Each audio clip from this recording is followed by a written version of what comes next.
Hello बच्चों, कैसे हो आप लोग। तो आशा करते हैं कि आप लोग अच्छे होंगे, स्वस्थ होंगे, पढ़ाई कर रहे होंगे। आज के इस वीडियो लेक्चर में हम लोग पढ़ने वाले हैं एक नया चैप्टर जिसका नाम है इंटीग्रेशन। इंटीग्रेशन को स्टार्ट करने से पहले इंटीग्रेशन के कुछ फंडामेंटल रूल्स है, उस रूल्स को हमको जान लेना बहुत ही आवश्यक है। तो आइए देखते हैं इंटीग्रेशन क्या होता है, इसके अंदर क्या क्या रूल्स है, किसे कहते हैं इंटीग्रेशन। आई होप ये वीडियो आपके लिए बहुत ही हेल्पफुल बने। तो आइए शुरू करते हैं आज का चैप्टर जिसका नाम है इंटीग्रेशन। बच्चों, इंटीग्रेशन को पढ़ने के लिए आपके पास डिफरेंशिएशन का ज्ञान बहुत ही आवश्यक है। जैसा कि बच्चे आपने पढ़ा होगा कि डिफरेंशिएशन किसी फंक्शन का यदि हम फाइंड आउट करते हैं, ठीक है, और उस फंक्शन को फाइंड आउट करने के बाद फिर से उसको इंटीग्रेट कर दिया जाए तो वापस से वो मेन फंक्शन में पहुंच जाता है। मतलब ये हो गया कि इंटीग्रेशन क्या है। Integration is an inverse process of differentiation. Inverse process of differentiation. Differentiation का क्या होता है? एक इनवर्स प्रोसेस होता है। मतलब कि इंटीग्रेशन को समझने के लिए आपके पास डिफरेंशिएशन का ज्ञान होना अत्यंत आवश्यक है, ठीक है। इसको स्टार्ट करने से पहले कुछ इंपॉर्टेंट बात है, इस चीज को हम लोग जान लेते हैं। सपोज कर लेते हैं ये कोई फंक्शन है fx और इसको इंटीग्रेट करना है। यहां पे कुछ इंपॉर्टेंट बातें आपको जानना चाहिए। ये जो सिंबल आप देख रहे हो, ये सिंबल किसका सिंबल है? इंटीग्रेशन का सिंबल है, ठीक है ना। और यहां पे i से इंटीग्रेट किया गया है, इस इंटीग्रेशन को i से इंटीग्रेट किया गया है। इस fx को इंटीग्रेंड बोलते हैं। This fx is called integrand. ये क्या कहलाता है बच्चों? इंटीग्रेंड। मतलब जिस फंक्शन को इंटीग्रेट करना है, जिस फंक्शन पे इंटीग्रेशन का प्रोसेस अप्लाई करना है, उस फंक्शन को ही क्या बोलते हैं? इंटीग्रेंड बोलते हैं, ठीक है। और ये जो dx होता है इसको बोलते हैं इंटीग्रेशन का वेरिएबल, या इंटीग्रल वेरिएबल भी बोल सकते हैं उसको, ठीक है। और सपोज कर लेते हैं कि इस फंक्शन पे हमने इंटीग्रेशन का प्रोसेस किया, ठीक है, इनवर्स प्रोसेस किया, और इसकी जो वैल्यू आ रही है वो क्या आ जाता है? वो कैपिटल fx प्लस c, ठीक है। तो ये जो वैल्यू निकल कर आता है ये हमको बोलते हैं इंटीग्रल वैल्यू, ठीक है। और ये हमारा कहलाता है इंटीग्रेशन का एक कांस्टेंट। यहाँ पे एक c लगा होता है, इंटीग्रेशन कांस्टेंट बोलते हैं, ठीक है। तो समझते हैं, कुछ फंडामेंटल से स्टार्ट करते हैं। तो बच्चों, जैसा कि आपने पढ़ा होगा कि x का डिफरेंशिएशन, जब आप x का डिफरेंशिएशन करते हो तो आपको क्या मिलता है? 1 मिलता है। x का डिफरेंशिएशन करने पे क्या मिलता है? 1 मिलता है। इसी प्रकार यदि इस 1 का इंटीग्रेशन किया जाए, इस 1 का इंटीग्रेशन किया जाए तो क्या मिल जाएगा? ये बनेगा x प्लस सी। यहां पे एक c लग के आ जाए, ठीक है। ऐसा क्यों? थोड़ी देर में आपको पता चलेगा। यदि फिर से मैं आपसे कहूं कि x प्लस 2 का d को क्या होगा, डिफरेंशिएशन क्या होगा, तो बच्चों आप बताते हो कि ये 1 होता है। x प्लस 2 का d को क्या होता है? 1 होता है। लेकिन जब यहां पे वापस से 1 का जब इंटीग्रेशन करोगे तो आप क्या बताओगे? x ही बताओगे, ठीक है। आपको बताना क्या है? x प्लस 2 आना चाहिए था, लेकिन हमने क्या दिया? x दिया। तो ये हमको पता नहीं चल पाता है कि ये 1 का इंटीग्रेशन क्या आ रहा है, ठीक है। तो इसके लिए हम x में करते क्या है? c को ऐड कर देते हैं, ठीक है। एक और एग्जांपल देखते हैं। यदि आपसे बोला जाए x प्लस 3 या x माइनस 3 का d को क्या होगा, तो आप बताते हो 1 होता है। और यहीं से 1 का वापस से हम इंटीग्रेट करें तो क्या आंसर आएगा? 1 का तो इंटीग्रेशन अपने x जाने हो, ठीक है। यहां पे प्लस 3 होना चाहिए, या माइनस 3 भी हो सकता है, या प्लस 2 भी हो सकता है। ये तो हमको पता नहीं है क्या है, इसलिए हम करते क्या? एक कांस्टेंट c को ऐड कर देते हैं, ठीक है। तो यहां पे आपने क्या सीखा? यदि x का d को 1 होता है x का डिफरेंशिएशन यदि 1 है तो इस 1 का integration with respect to x क्या हो जाएगा, x प्लस सी हो जाएगा। ठीक है, तो ये पहली फंडामेंटल आपको मिल गई, आप इसको एज अ फॉर्मूला याद रखते हो। चलते हैं हम दूसरी फंडामेंटल की तरफ। आपने पढ़ा है बच्चों एक्स स्क्वायर का डी को, ठीक है, एक्स स्क्वायर का डी को क्या पढ़ा है आपने, 2x पढ़ा है। ठीक है, तो यहां से फंडामेंटल में आपको याद रखना होगा कि 2x का integration which is equal to x square plus c, यहां पे c लगकर आएगा। ठीक है ना, ऐसा क्यों, एक्स स्क्वायर प्लस 1 का डी को भी 2x है, एक्स स्क्वायर प्लस 2 का भी डी को 2x है, एक्स स्क्वायर प्लस 3 का भी डी को 2x है। तो उसी प्रकार 2x का जो इंटीग्रेशन करने पे हम कंफ्यूज ना हो, इसलिए हम एक्स स्क्वायर प्लस 1 के जगह पे हम क्या लिख सकते हैं, प्लस सी लिख सकते हैं। ठीक है ना, तो ये एज ए फंडामेंटल आपको याद रखना होगा। चलिए बच्चों इसके मेन पे आते हैं, मेन फॉर्मूले पे। आपने पढ़ा है कि x का पावर n प्लस 1 का d को क्या होता है, क्या पढ़ा है बच्चे, तो ये होता है n प्लस 1 x का पावर n। देख सकते हो कैसे हो गया, n प्लस 1 x का पावर n प्लस 1 माइनस 1 करने पे x का पावर क्या हो जाएगा, n हो जाएगा। ठीक है, और यहां से x के पावर n का यदि इंटीग्रेशन कोई आपसे पूछता है तो इसका ठीक इनवर्स पे आ जाइए, x के पावर n का इनवर्स इधर आ जाइए। ठीक है, तो क्या बन रहा है, आप देख सकते हो कि ये आ रहा है n प्लस 1 और ये n प्लस 1 से मल्टीप्लाई था, इधर आ गया डिवाइड हो गया अपॉन n प्लस 1 प्लस सी दे सकते हैं। ठीक है, तो इस प्रकार से आप देख पा रहे होगे ये तीनों फॉर्मूले के अंदर कि इंटीग्रेशन क्या दिख रहा है, एक इनवर्स प्रोसेस दिख रहा है, किसका, डिफरेंशिएशन का। ठीक है, जैसे देखिए x का मैंने डी को किया तो 1 आया, तो 1 का इंटीग्रेशन करने में फिर से x आ गया। ठीक है, एक्स स्क्वायर का डी को किया तो 2x आया, तो 2x का इंटीग्रेशन करने में फिर से x स्क्वायर आ रहा है। तो इस प्रकार हम ये कह पा रहे हैं कि integration is a inverse process of differentiation. ठीक है, आइए कुछ और एग्जांपल देखते हैं।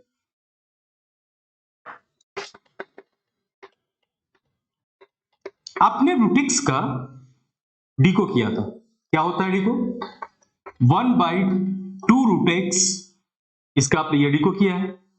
और यहीं से यदि आपसे पूछा जाए कि 1/रूट x का इंटीग्रेशन क्या होगा, 1/रूट x का इंटीग्रेशन क्या होगा, तो आप देख सकते हो 2 डिवाइड में इधर आके क्या होगा, क्रॉस मल्टीप्लाई कर दोगे 2x हो जाएगा, है ना, यानी कि ये 2 रूट x हो जाएगा प्लस c।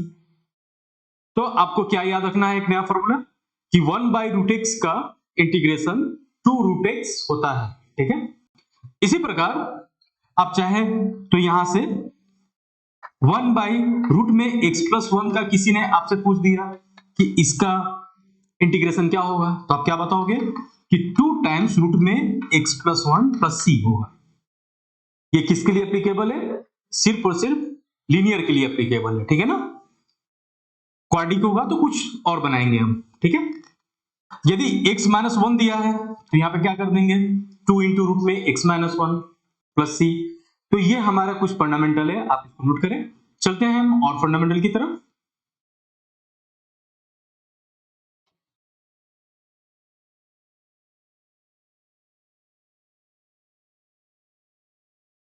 अगले फंडामेंटल को देखने से पहले कुछ क्वेश्चन देख लेते हैं और उसके बाद फिर से स्टार आपको देखकर कंटिन्यू करते हैं। ठीक है ना, जैसे मान लीजिए कुछ सवाल है, आपसे पूछ रहा है कि x के पावर 5 का इंटीग्रेशन क्या होगा, तो आपको जस्ट बताया गया है कि सिंस x के पावर n का जो इंटीग्रेशन होता है ये होता है x के power n plus 1 upon n plus 1 plus c।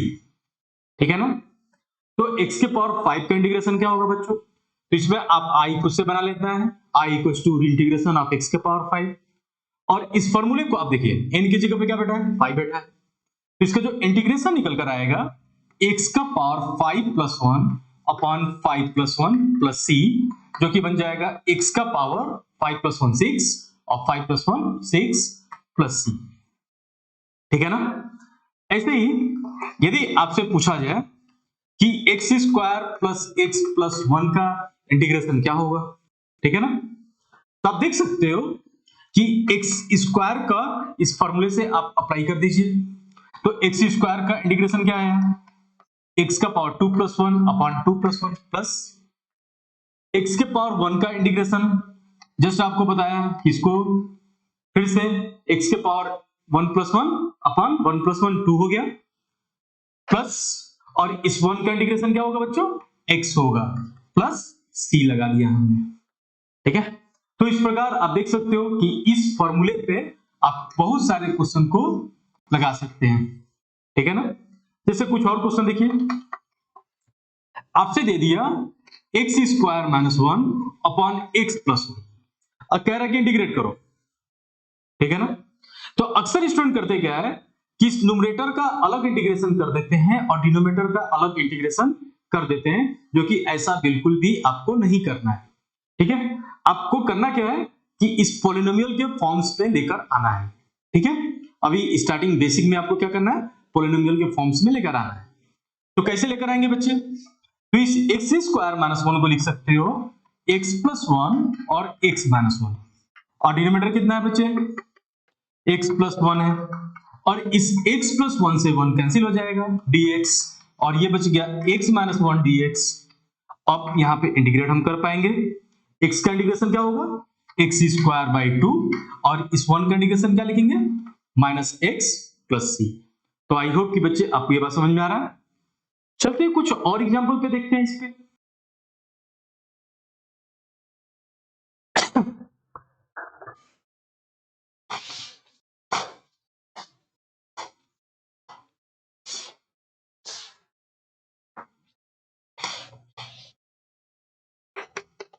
जैसे सपोज कर लीजिए आपको लिखा है x square plus 1 by x square dx, इसका इंटीग्रेशन करना है। ठीक है, तो आप क्या करोगे कि इस 1 बाई एक्स स्क्वायर का इंटीग्रेशन करने के लिए हम इसको क्या लिखेंगे, x का पावर माइनस 2 dx। ठीक है, और जैसा कि बच्चे आपको जस्ट बताया गया कि x का पावर n का जो इंटीग्रेशन होता है ये होता है x का whole power n plus 1 upon n plus 1 plus c। तो हम यहाँ पे यही फॉर्मूला को यहाँ पे अप्लाई कर देते हैं। तो x स्क्वायर पे क्या होगा, x का power 2 plus 1 upon 2 plus 1 plus x का power minus 2 plus 1 upon minus 2 plus 1 plus c, और ये बन गया हमारा कितना, x cube by 3 plus x का power minus 1 upon minus 1 plus c, जिसको लिखा जा सकता है x क्यूब बाई 3, ये प्लस माइनस मिलकर माइनस, और x के पावर माइनस 1 को minus 1 by x plus c हो गया। तो इस प्रकार से इसका जो आंसर आ रहा है कुछ यू आ रहा है। ठीक है ना। चलते हैं कुछ और एग्जांपल पे।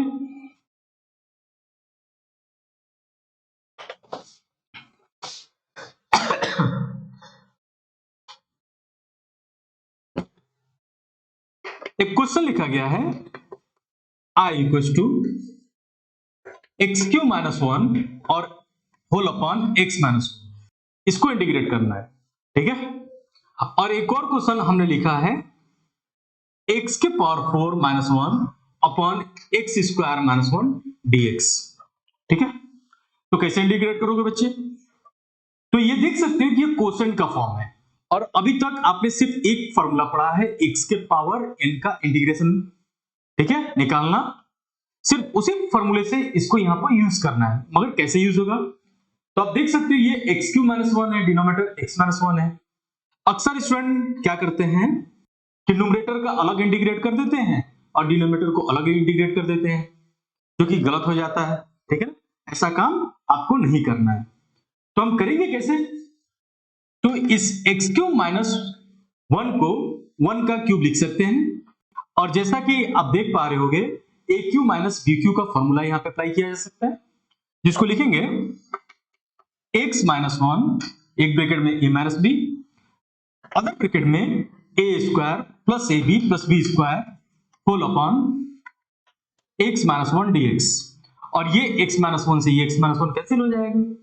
अब आपको मिलेगा i equal to x square plus x plus one d x. और जैसा कि बच्चों आपको बंदे ने बताया कि एक्स स्क्वायर का इंटीग्रेशन आपको हमेशा याद रखना है एक्स क्यूब बाई थ्री, या इस फॉर्मूले का एक्स के पावर एन का जो फॉर्मूला है इंटीग्रेशन वाली, वहां से अप्लाई कर दीजिए। एक्स का integration x square by two और वन का इंटीग्रेशन एक्स प्लस सी, यही क्या हो जाएगा हमारा आंसर हो जाएगा। ठीक है ना। ऐसे ही आप देख सकते हो यहाँ पे लिखा है इंटीग्रेशन ऑफ एक्स के power four minus one upon x square minus one, ये क्या करें। तो फिर से इस वन को वन के पावर फोर लिख दीजिए, है ना। और हम एक्स स्क्वायर का स्क्वायर माइनस वन स्क्वायर का स्क्वायर लिख दिया, और डिनोमिनेटर में है एक्स स्क्वायर माइनस वन, ठीक है ना। और जैसा कि बच्चों आपको मालूम है कि ए स्क्वायर माइनस बी स्क्वायर का फॉर्मूला क्या होता है, ए स्क्वायर माइनस बी स्क्वायर का फॉर्मूला ए माइनस बी और ए प्लस बी। तो इसको ब्रेक किया जा सकता है ए प्लस बी और ए माइनस बी पे, डिनोमिनेटर है हमारा एक्स स्क्वायर माइनस वन और ये कैंसिल, और इस प्रकार ये बच गया I equal to x square plus one d x, ठीक है ना। और इस एक्स स्क्वायर का इंटीग्रेशन क्या बनेगा एक्स क्यूब बाई थ्री, और इस वन का इंटीग्रेशन प्लस एक्स प्लस सी, यही हमारा क्या है आंसर है। तो आई होप कि बच्चे आपको ये सारे क्वेश्चन समझ में आ रहा है, ठीक है। तो इस पे आप बहुत सारे क्वेश्चन को लगा सकते हो। जैसे एक और क्वेश्चन हम बता रहे हैं आपको, देखिए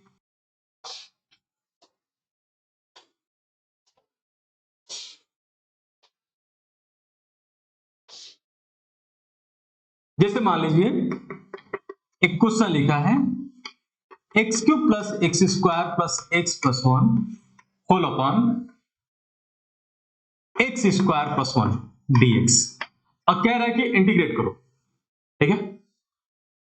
तो आप देख सकते हो कि एक कॉम्प्लिकेटेड क्वेश्चन है, आप इसको या तो डिवाइड करोगे, है ना, या आप इसके न्यूमरेटर को फैक्टराइज कर दो। कैसे फैक्टराइज होगा बच्चों, तो इस स्टार्टिंग का दो टर्म में एक्स स्क्वायर कॉमन है, बचेगा क्या एक्स प्लस वन, और इस लास्ट के दो टर्म में क्या कॉमन है वन, जो कि एक्स प्लस वन हो गया। डिनोमिनेटर हमारा x square plus one dx है, और इस तरह से आई की value in one bracket x square plus one, other bracket x plus one upon x square plus one dx हो गया, और ये पहला टर्म कैंसिल हो गया, ठीक है।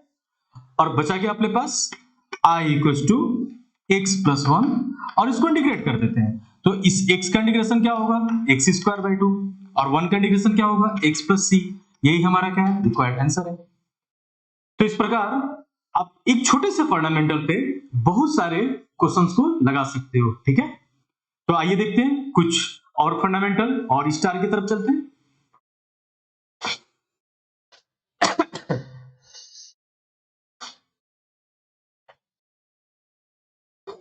जैसा कि बच्चे आपने पढ़ा है कि डीको ऑफ लॉग एक्स का डीको करने पे इसकी वैल्यू वन बाई एक्स आती है। तो यहां से वन बाई एक्स का जो इंटीग्रेशन होगा ये क्या हो जाएगा लॉग मॉड एक्स प्लस सी। मैंने यहाँ पे मॉड एक्स क्यों लगाया बच्चे, क्योंकि यहाँ पे आर्गुमेंट जो है ये हमेशा पॉजिटिव होनी चाहिए, ठीक है।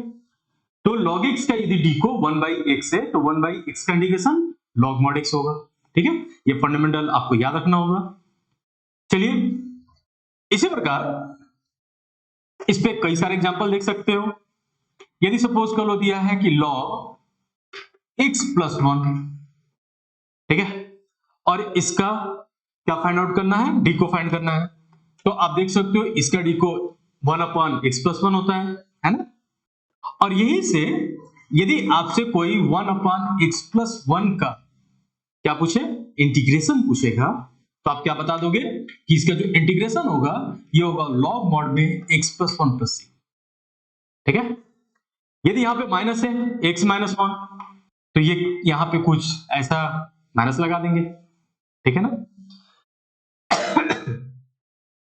कुछ और एग्जांपल देखते हैं।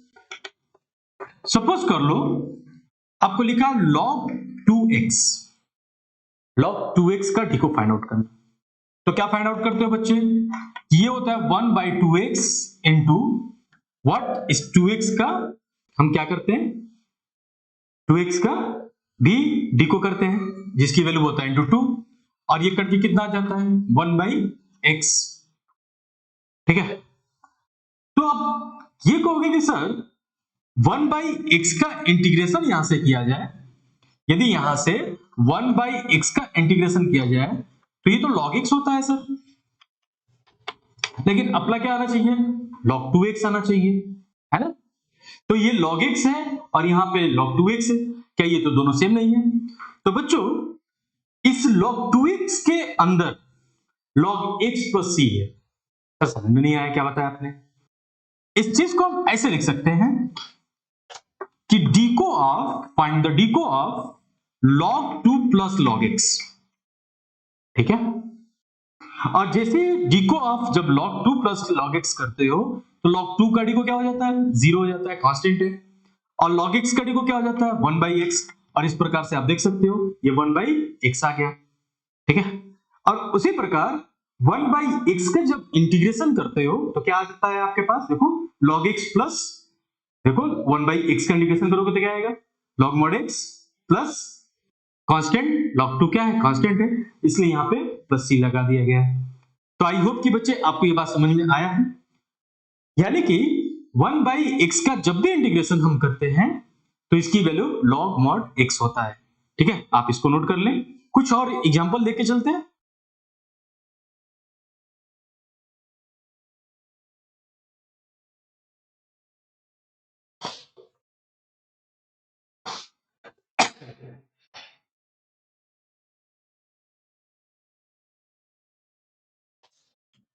तो बच्चों आज का हर एक स्टार, मैं जो भी स्टार का सिंबल बना रहा हूं वो सारे स्टार आपके लिए बहुत ही इंपॉर्टेंट है। उन सारे स्टार को as a fundamental of integration हमेशा अपने दिमाग में रखना, ठीक है, ताकि आपका इंटीग्रेशन बहुत ही इजीली निकल जाए। आइए देखते हैं एक क्वेश्चन। जैसे सपोज कर लो कि आपको लिखा गया है, एक एग्जांपल है x प्लस 3, तो इस x प्लस 3 का डी को क्या होगा बच्चे, -1/x प्लस 3 का होल स्क्वायर। ठीक है, तो यदि यही से आपसे पूछा जाए कि 1/x प्लस 3 का होल स्क्वायर का इंटीग्रेशन क्या होगा, तो इसको क्या कर दो, करोगे आप इस माइनस को इधर भेज दोगे, ठीक है, जो कि बन जाएगा -1/x प्लस 3 प्लस c। ठीक है, तो यहां पे जो फंडामेंटल अपने को बन रही है वो ये बन रहा है कि सर 1/x का जब डी को करते हैं, डिफरेंशिएशन करते हैं, तो इसकी वैल्यू -1/x स्क्वायर आती है। ठीक है, तो 1/x स्क्वायर का जब इंटीग्रेशन करते हैं तो इसकी वैल्यू क्या आएगी, फिर माइनस को आप इधर भेज दो, कितना हो जाएगा -1/x प्लस c। ठीक है ना, और देखिए कुछ एग्जांपल। यदि आपसे पूछा जाए कि 1/x स्क्वायर का डी को क्या होगा, ठीक है, तो क्या बताते हो कि सर ये -2/x³ होता है, -2/x³ होता है। ठीक है, आप इसको कर लो, कैसे करेंगे सर, इसको लिखेंगे x का पावर -2, और जब इसका डी को करोगे -2 plus 1 upon, sorry -2 plus -2 -1 into -2, यही होता है ना डी को इसका, -2 इंटू एक्स का पावर -2 -1, और ये कितना आ गया -2 इंटू एक्स का पावर -3, यानी कि -2/x³। तो यदि आपसे 1/x³ का इंटीग्रेशन पूछा जाए तो आप क्या बताओगे आंसर, तो इसको एज अ फंडामेंटल आप बताएंगे कि ये -2 से मल्टीप्लाई है तो इधर आकर डिवाइड हो जाएगा, और ये होगा -1/2 into x square plus c। ठीक है, अब आप इसी प्रकार बहुत सारे आप बना सकते हो। कि यदि आपसे डी को पूछा जाए 1/x³ का डी को, तो क्या बताते हो? -3/x⁴। और यहां से 1/x⁴ का इंटीग्रेशन पूछा जाए तो आप क्या बताते हैं? बताइए। इस माइनस से मल्टीप्लाई है, इधर आके क्या हो जाएगा? डिवाइड हो जाएगा। तो ये होगा -1/3x⁴ प्लस c। ठीक है, अब आप इसको नोट कर सकते हो। चलते हैं कुछ और एग्जाम्पल की तरफ।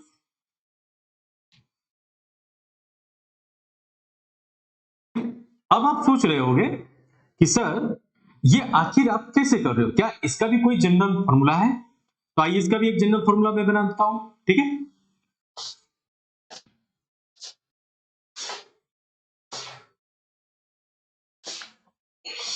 यदि सपोज कर लीजिए कि आपसे पूछा 1/x⁴n का इंटीग्रेशन, और ये x क्या है? ये x⁴n सिर्फ एक टर्म, यहां पे टर्म सिर्फ एक होना चाहिए। ठीक है ना?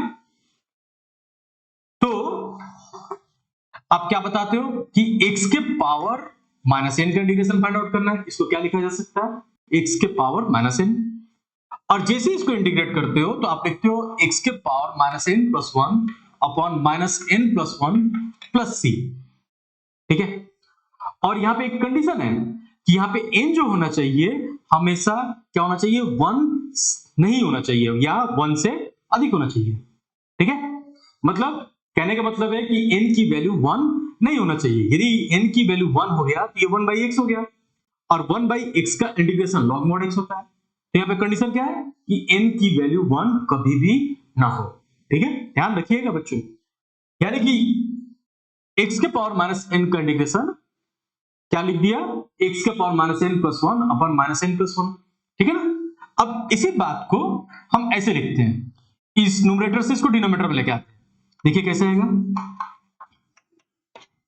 ये हो जाएगा x⁻n-1। ऐसा क्यों?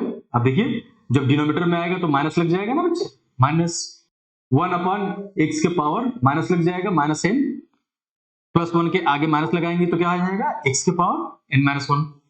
और इस टर्म में से माइनस को आप कॉमन ले लीजिए, तो जैसे ही कॉमन लेते हो तो यहां पे माइनस आ जाता है, और ये क्या हो जाएगा? n-1 -1 आप प्लस, और प्लस वाला माइनस हो जाएगा, और x⁻n-1 प्लस c हो जाएगा। ठीक है, तो इसी फॉर्मूले से अब आप किसी का भी इंटीग्रेशन फाइंड आउट कर सकते हो। जैसे देखो 1/x³ dx, अब इसका इंटीग्रेशन निकालना है तो क्या करेंगे? देखिए -1 अपॉन कितना लिखेंगे बताओ? 3 - 1 इंटू x⁻3-1, जो कि -2 इंटू x² हो गया। ठीक है ना? लेकिन x³ + 1 रहे नीचे, तो उस कंडीशन में आपको ये काम नहीं करना है। ठीक है, सिर्फ x⁻n का इंटीग्रेशन आपको बताया जा रहा है। ठीक है, चलिए कुछ और देखते हैं।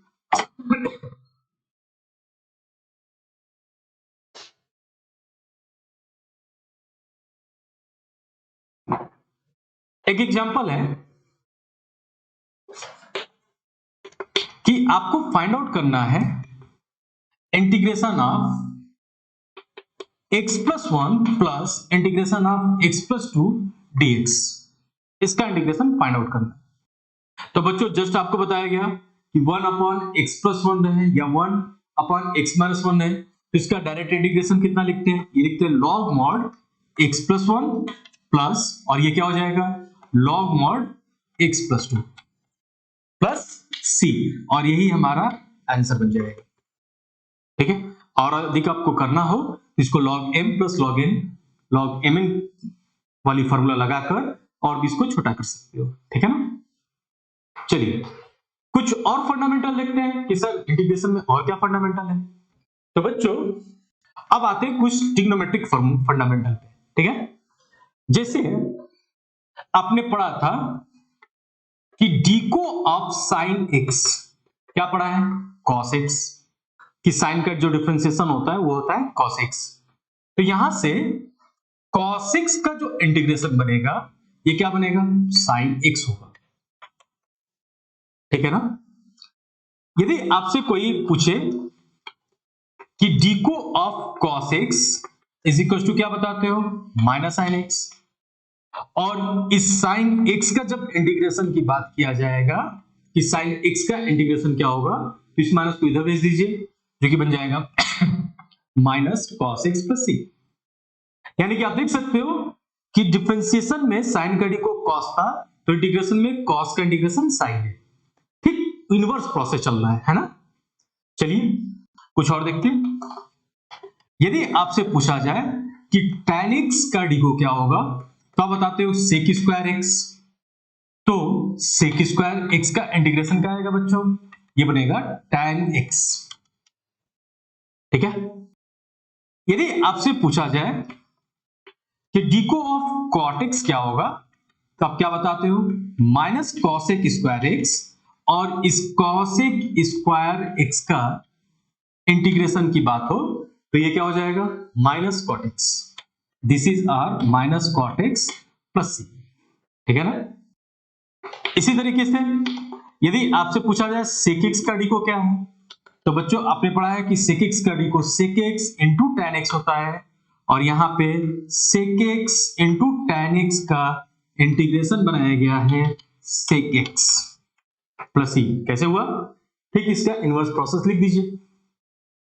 वैसे ही यदि आपसे पूछा जाए कि cosec x का डिको क्या होगा, तो आप रिजल्ट देते हो कि minus cosec x into cot x, और यहाँ पे cosec x into cot x का इंटीग्रेशन पूछा जाए। ठीक है, तो आप क्या बताओगे, इस माइनस को इधर कर देंगे और ये बन जाएगा माइनस cosec x प्लस। ठीक है, तो आप देख सकते हो कि इंटीग्रेशन में और डिफरेंशिएशन में कितना डिफरेंट है। ठीक है, इंटीग्रेशन सीखने के लिए आपको डिफरेंशिएशन का ज्ञान होना आवश्यक है। ठीक है, चलिए आप इसको नोट कर सकते हो। कुछ और बताते हैं। तो बच्चों अभी तक आपने क्या देखा, cos का इंटीग्रेशन, sin का इंटीग्रेशन, sec स्क्वायर का इंटीग्रेशन, cosec स्क्वायर का, sec x into tan x का, cosec x into cot x का इंटीग्रेशन आपने देखा। आपने कहीं भी tan का इंटीग्रेशन, cot का इंटीग्रेशन, sec का इंटीग्रेशन, cosec का इंटीग्रेशन नहीं देखा। तो आइए उन सारे इंटीग्रेशन को भी मैं बताता हूं। ठीक है,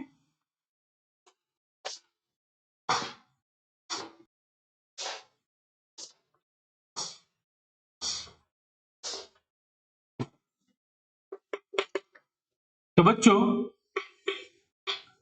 tan x का इंटीग्रेशन आपको कुछ समय के लिए मेमोराइज करके रखना होगा कि tan x का जो इंटीग्रेशन होता है ये होता है log mod sec x plus सी, या इसी को लिखते हैं minus log mod cos x plus सी। ठीक है, इसी तरीके से यदि आपसे cot x का इंटीग्रेशन कोई पूछता है तो इसको लिखते हैं log mod sin x plus सी। ठीक है सर, ये कहां से आया, अब आपके दिमाग में ये डाउट आ रहा होगा कि सर ये कैसे आप कर रहे हो। ठीक है, तो इसको करने के लिए हम नेक्स्ट वीडियो में बताएंगे आपको कि किस प्रकार से सब्स्टिट्यूशन मेथड का यूज किया जाएगा और यहां पर ये सारे इंटीग्रेशन को फाइंड आउट किया जाएगा। ठीक है, अभी सिर्फ और सिर्फ फंडामेंटल की तरह इसको आपको ध्यान में रखना है। ठीक है ना। चलिए, sec x का यदि आपसे इंटीग्रेशन पूछेगा तो आप क्या बताओगे, log mod sec x plus tan x plus 3। और इसी प्रकार यदि आपसे कोई cosec x का इंटीग्रेशन पूछता है तो आप बताते हो log mod cosec x minus cot x plus c। ठीक है, तो ये सारे इंटीग्रेशन आपको बताया जाएगा, है ना। चलिए कुछ और लेके चलते हैं।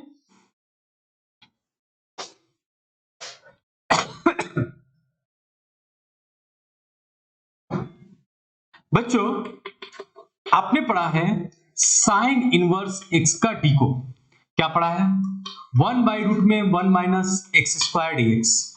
और यहीं से यदि आपसे 1 बाई रूट में 1 माइनस एक्स स्क्वायर का इंटीग्रेशन पूछा जाए तो आप क्या बताओगे, साइन इनवर्स एक्स प्लस सी। ठीक है, सेकंड आपने एक चीज और पढ़ा है कि कॉस इनवर्स एक्स का जो डीको होता है -1 बाई रूट में 1 माइनस एक्स स्क्वायर होता है, ठीक है ना। तो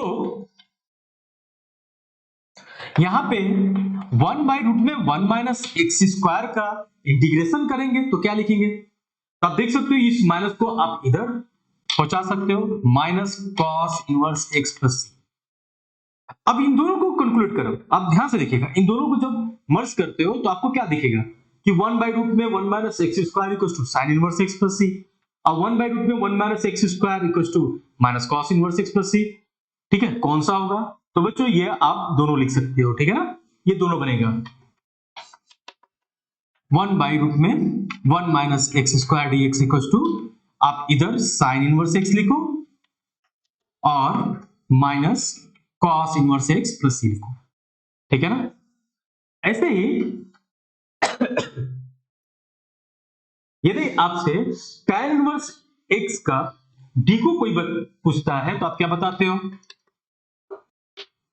कि tan इनवर्स x का जो d को होता है ये होता है 1/1 प्लस एक्स स्क्वायर, और यहां पे आपको एज ए इंटीग्रेशन याद रखना होगा कि 1/1 प्लस एक्स स्क्वायर का जो इंटीग्रेशन बनता है ये बनता है tan इनवर्स x प्लस c, ठीक है। और इसके साथ साथ यदि आपसे cot इनवर्स x का d को पूछते हैं कोई तो आप बताते हो कि -1/1 प्लस एक्स स्क्वायर होता है, और यहां पे फिर से यदि आपसे कोई पूछे कि 1/1 प्लस एक्स स्क्वायर का इंटीग्रेशन क्या होगा तो आप बताओगे minus cot inverse x plus सी, ठीक है। तो 1/1 प्लस एक्स स्क्वायर का इंटीग्रेशन क्या हुआ, या तो tan इनवर्स एक्स बोलेंगे या माइनस कॉट इनवर्स एक्स बोलेंगे, ठीक है ना। तो चलते हैं हम और फॉर्मूले की तरफ।